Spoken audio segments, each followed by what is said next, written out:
నిమ్స్ ఆసుపత్రుల్లో ఉన్నటువంటి సమస్యలను పరిష్కరించాలని భారత ప్రజాతంత్ర విభజన సమైక్య DYFI Hyderabad central city committee ఆధ్వర్యంలో ఈరోజు NIMS hospital director professor doctor N Beerappa గారికి డివైఎఫ్ఐ ఆధ్వర్యంలో నిమ్స్ ఆసుపత్రి సమస్యలను పరిష్కరించాలని వినతి పత్రం ఇవ్వడం జరిగింది.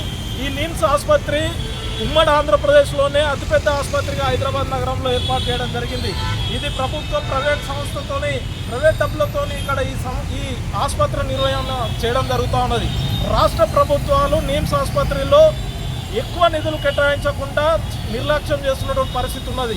ఇక్కడ చుట్టుపక్కల జిల్లాల నుంచి ఆదిలాబాద్ నుంచి మొదలుకుంటే భద్రాద్రి కొత్తగూడెం, మహబూబ్ నగర్, తెలంగాణ రాష్ట్ర వ్యాప్తంగా ఉన్నటువంటి ప్రజలంతా కూడా నిమ్స్ మీద నమ్మకంతో ఒక మంచి వైద్యం అందుతుందని చెప్పేసి ఇక్కడికి అధిక సంఖ్యలో ప్రజలందరూ కూడా ఆసుపత్రికి వస్తున్నటువంటి పరిస్థితి ఉన్నది. కానీ ఇక్కడ సమస్యలు అనేకం ఉన్నాయి. ఈ సమస్యల్ని పరిష్కరించాల్సినటువంటి బాధ్యత ఈరోజు రాష్ట్ర ప్రభుత్వం పైన ఉన్నది. కాబట్టి మేము డివైఎఫ్ఐ ఒకటే డిమాండ్ చేస్తూ ఉన్నాం. ఈ ఆసుపత్రిలో ఐసీయూ అదేవిధంగా మిగతా వార్డులలో సరైనటువంటి ఫ్యాన్స్ లేవు, చైర్స్ లేవు, టాయిలెట్స్ లేవు. వీటన్నిటిని ఏర్పాటు చేయాల్సినటువంటి బాధ్యత ప్రభుత్వం పైన ఉన్నది. వీటన్నిటికి కూడా బడ్జెట్ కేటాయించినటువంటి అవసరం ఉన్నది. అదేవిధంగా ఇక్కడ ఉచిత పార్కింగ్ని అందించాల్సినటువంటి అవసరం ఉన్నది. ఇక్కడికి వస్తున్నటువంటి పేషెంట్ల దగ్గర పార్కింగ్ పేరుతోని ఫీజులు వసూలు చేయడం అన్యాయం. ఇది సరైనది కాదు. కాబట్టి నిమ్స్కి సంబంధించిన డైరెక్టర్ గారు అదేవిధంగా రాష్ట్ర ప్రభుత్వం ఇక్కడ ప్రభుత్వమే ఉచితంగా పార్కింగ్ని ఏర్పాటు చేసి ఇక్కడ పేషెంట్లకు న్యాయం చేయాలని చెప్పేసి కోరుతా ఉన్నాం.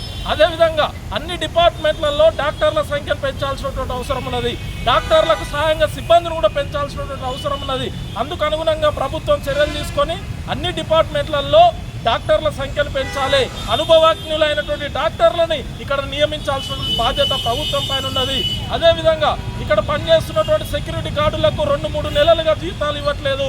అది టెండర్లతోని కాంట్రాక్టర్లు ఇవ్వట్లేదు అని చెప్పేసి ఇక్కడ జరుగుతున్నటువంటి పరిస్థితి ఉన్నది. ఇది సరైనది కాదు.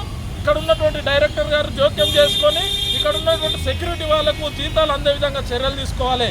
అంతేకాకుండా ఇక్కడ చేస్తున్నటువంటి సిబ్బందికి వేతనాలు ఏమాత్రం సరిపోవడం లేదు.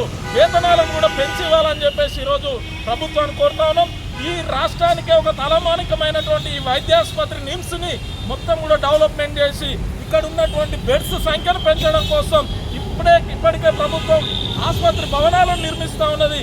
ఈ ఆసుపత్రి భవనాలను వెంటనే నిర్మించి తక్షణమే పూర్తి చేసి 2000 బెడ్లని సంఖ్యను పెంచుకొని 2000 బెడ్స్ని ఏర్పాటు చేసే విధంగా ప్రభుత్వం చర్యలు తీసుకోవాలని, వీటన్నిటికీ రాష్ట్ర ప్రభుత్వం బడ్జెట్లో ఎక్కువ నిధులు కేటాయించి నిమ్స్ని అభివృద్ధి చేయాలని చెప్పేసి రాష్ట్రంలో ఉన్నటువంటి తెలుగు రాష్ట్రాల్లో ఉన్నటువంటి ప్రజలందరికీ మెరుగైన వైద్యం అందించాలని చెప్పేసి డివైఎఫ్ఐగా డిమాండ్ చేస్తా ఉన్నాం.